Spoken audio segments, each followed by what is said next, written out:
Denis Troche, ancien joueur puis entraîneur adjoint du PSG, et désormais préparateur mental, revient sur le coup de sang de Patrice Evra, expulsé pour avoir frappé un supporter qui l'insultait.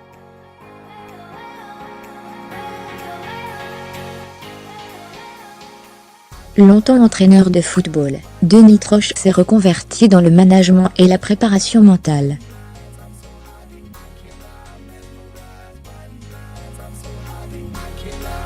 L'ancien joueur du Paris Saint-Germain revient sur l'altercation entre Patrice Evra et des spectateurs, en marge du déplacement de Marseille sur la pelouse de Guimarães, Portugal, jeudi 2 novembre 2017, en Ligue Europa.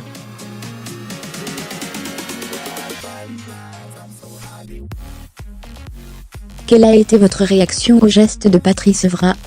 Denis Troche. Je suis forcément surpris de voir un joueur sortir de ses gonds et des limites du terrain pour s'en prendre à un spectateur.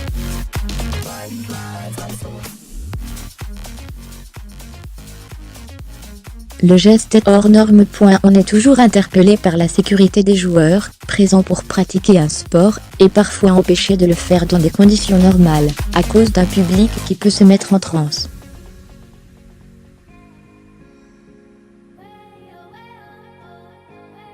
Il faut avant tout assurer la sécurité des joueurs. Ils doivent être protégés des actes physiques violents et des paroles insultantes.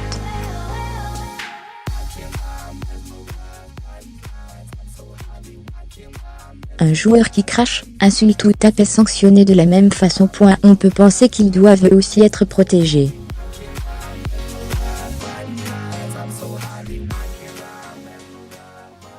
Il doit y avoir une protection optimale entre l'aire de jeu et l'extérieur. Surmédiatisé et très bien rémunéré, les sportifs sont-ils tenus à un devoir renforcé d'exemplarité ?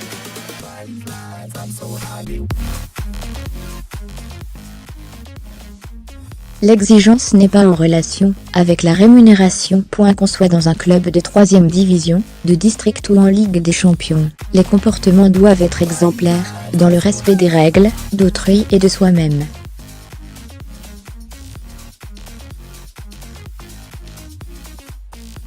L'argent n'entre pas en ligne de compte, sauf peut-être pour l'agresseur. Avez-vous déjà été confronté à ce type de comportement, en tant qu'entraîneur ?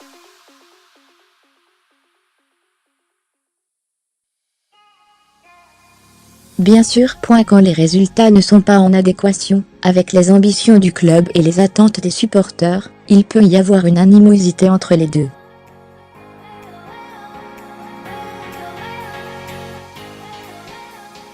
Si aujourd'hui les stades et les camps d'entraînement sont sécurisés, ce n'est pas le fruit du hasard.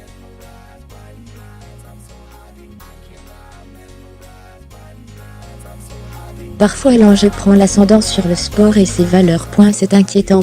On n'a pas trouvé mieux que de fermer les enceintes et sécuriser l'aire de jeu.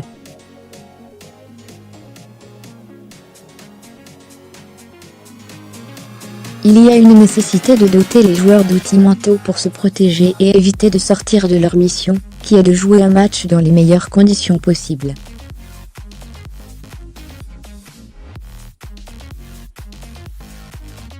On n'a pas suffisamment travaillé l'humain, le comportement. L'approche mentale, le fait de se concentrer sur une action, un match, ce n'est pas totalement acquis dans le monde du sport.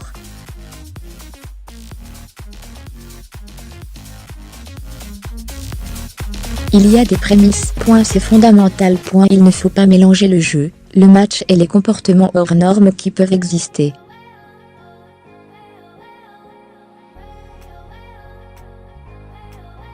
Il faut sécuriser la personne, lui donner les outils pour s'autogérer dans des moments anormaux, qui pourraient survenir pendant une rencontre.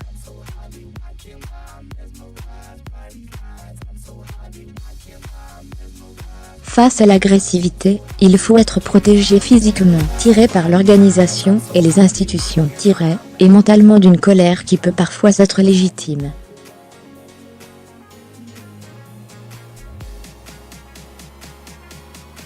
L'être humain peut être interpellé sur des mauvaises performances ou un geste manqué, mais on ne peut attaquer l'homme et la personne.